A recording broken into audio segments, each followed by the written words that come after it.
नमस्ते। आज हम एनसीईआरटी की एक बहुत ही दिलचस्प कहानी पर बात करने वाले हैं। जी। नाम है द थीफ्स स्टोरी और इसे लिखा है रस्किन बॉन्ड ने। बहुत ही खूबसूरत कहानी है ये। हाँ, ये कहानी है एक 15 साल के चोर की जो खुद को हरी सिंह बताता है और एक 25 साल के लेखक अनिल की। और कहानी की शुरुआत में ही एक सवाल हमारे सामने रख दिया रहता है। बिल्कुल। एक लड़का है, वो अनिल से दोस्ती करता है।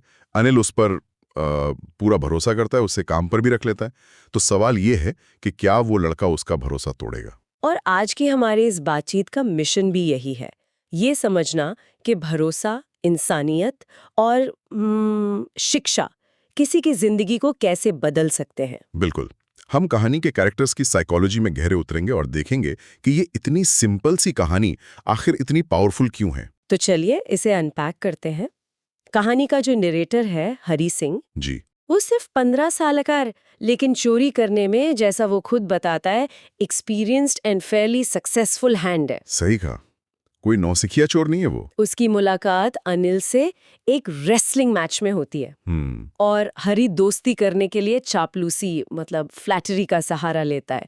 कहता है you look a bit of a wrestler yourself. और अनिल का जवाब बड़ा मजेदार होता है। हाँ। वो कहता है सो डू यू, जबकि हरी उस वक्त काफी दुबला पतला था।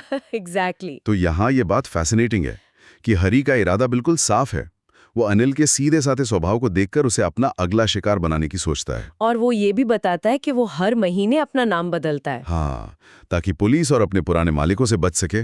मतलब झूठ उसकी जिंदगी का एक हिस्सा बन चुका है। तो वो अनिल से काम मांगता है, लेकिन अनिल साफ कह देता है but I can't pay you. जी। फिर हरी पूछता है कि क्या वो उसे खाना खिला सकता है, और जब अनिल पूछता है कि क्या वो खाना बना सकता है, तो वो फिर झूठ बोलता है। हाँ, कहता है आई कैन कुक। और उस झूठ का नतीजा ये होता है कि पहली ही रात का बनाया हुआ खाना इतना खराब होता है कि अनिल को वो गली के कुत्ते को देना पड़ता है। लेकिन if we connect this to the bigger picture, Anil का कैरेक्टर यहीं चमकता है। बिल्कुल। वो हरी को भगाता नहीं है। नहीं, वो बस हंस देता है और कहता है कि वो उसे खाना बनाना सिखाएगा। और सिर्फ खाना बनाना ही नहीं, here's where it gets really interesting. Anil उसे अपना नाम लिखना, फिर पूरे सेंटेंसेस लिखना और यहाँ तक कि नंबर्स जोड़ना भी सिखाने का वादा करता है। और ये हरी के लिए एक लाइफ चेंजिंग मोमेंट है। उसे लगता है I knew that once I could write like an educated man, there would be no limit to what I could achieve. पहली बार। हाँ, पहली बार उसे चोरी से आगे एक बेहतर जिंदगी की उम्मीद दिखती है। तो अब उनका एक रूटीन सेट हो जाता है। हरी काम करता है और रोज की खरीदारी में से करीब 1 रुपया बचा लेता है। और मजे की बात यह है कि अनिल को शायद ये पता भी था। हाँ, लिखा है, but he did not seem to mind. उसने हरी को घर की चाबी भी दे रखी थी। आप सोचिए, इतना भरोसा। और ये भरोसा ही हरी के लिए सबसे बड़ी मुश्किल बन जाता है। सही पॉइंट है। वो सोचता है it's easy to rob a greedy man, but it's difficult to rob a careless man. That takes all the pleasure out of the world.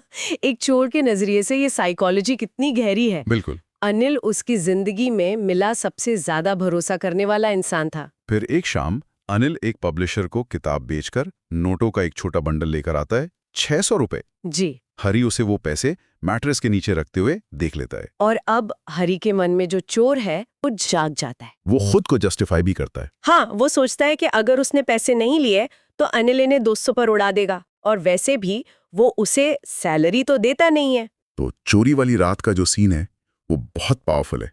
चांदनी रात है, अनिल का शांत चेहरा, क्लियर एंड अनलाइंड, जिसके मुकाबले 15 साल के हरी के चेहरे पर ज्यादा निशान थे। बिल्कुल। ये कंट्रास्ट उनके जीवन के अनुभवों को दिखाता है। और हरी बिना आवाज किए पैसे निकाल लेता है। अब पैसे लेकर हरी स्टेशन की तरफ भागता है। रात 10:30 बजे की लखनऊ एक्सप्रेस बस चली रही होती है। वो आसानी से किसी भी डिब्बे में चढ़ सकता था, लेकिन He hesitated. वो हिचकिचाता है। और ट्रेन छूट जाती है। This raises an important question. वो हिचकिचाया क्यों? हाँ, शायद उसके अंदर कहीं ना कहीं वो अनिल का दिया हुआ भरोसा और एक अच्छी जिंदगी की उम्मीद वो उसे रोक रही थी। और अब वो उस सुनसान प्लेटफॉर्म पर बिल्कुल अकेला था। यहाँ वो लूटे हुए लोगों के चेहरों के बारे में अपनी स्टडी को याद करता है। जी, कि लालची आदमी डर दिखाता है, अमीर आदमी गुस्सा, पर अनिल के बारे में वो जानता था कि उसके चेहरे पर सिर्फ अ टच ऑफ सैडनेस होगी। पैसों के लिए नहीं, बल्कि भरोसे के टूटने के लिए। और यही वो पल है जो उसे बदल देता है। हाँ, बारिश होने लगती है, नोट भीग जाते हैं। और क्लॉक टावर के नीचे बैठकर उसे चोरी के एक्साइटमेंट में भूली हुई एक बात याद आती है। Whole sentences. Whole sentences. उसे एहसास होता है कि पढ़ लिखकर वो इन कुछ 100 रुपयों से कहीं ज्यादा कमा सकता है और एक क्लेवर एंड रिस्पेक्टेड मैन बन सकता है। तो what does this all mean? उसका वापस जाने का फैसला सिर्फ गिल्ट से नहीं आ रहा है, नहीं, बल्कि एक बेहतर भविष्य की चाहत से आ रहा है। वो बहुत घबराते हुए कमरे में वापस जाता है और भीगे हुए नोटों को चुपके से वापस मैट्रेस के नीचे रख देता है। अगली सुबह हरी देर से उठता है और अनिल पहले ही चाय बना चुका होता है। जी। वो हरी की तरफ हाथ बढ़ाता है और उसकी उंगलियों के बीच में 50 रुपए का एक नोट होता है। हरी का तो दिल ही टूट जाएगा, उसे लगता है कि वो पकड़ा गया है। लेकिन what's fascinating here is Anil का रिएक्शन। बिल्कुल, वो कहता है I made some money yesterday, now you will be paid regularly.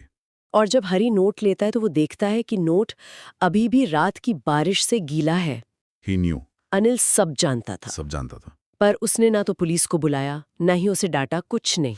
इसके बजाय उसने कहा today we'll start writing sentences. उसने हरी को सिर्फ माफ नहीं किया, उसने उसके भविष्य में फिर से इन्वेस्ट किया, एक सेकंड चांस दिया। और कहानी का अंत?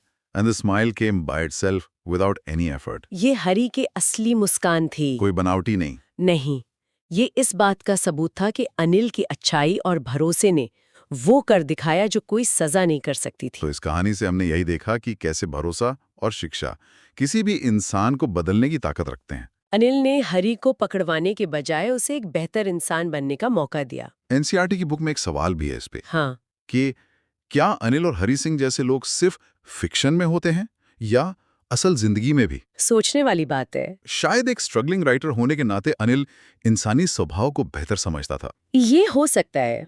कहानी एक बहुत होपफुल नोट पर खत्म होती है। हाँ, होती है, पर इसके बाद क्या हुआ होगा? क्या हरी सिंह हमेशा के लिए बदल गया होगा? ये एक बहुत अच्छा सवाल है। अपनी पुरानी जिंदगी को पूरी तरह पीछे छोड़ने में उसे किन चैलेंजेस का सामना करना पड़ा होगा? ये एक ऐसा सवाल है जिस पर सोचा जा सकता है। Thanks for watching, see you soon, bye bye.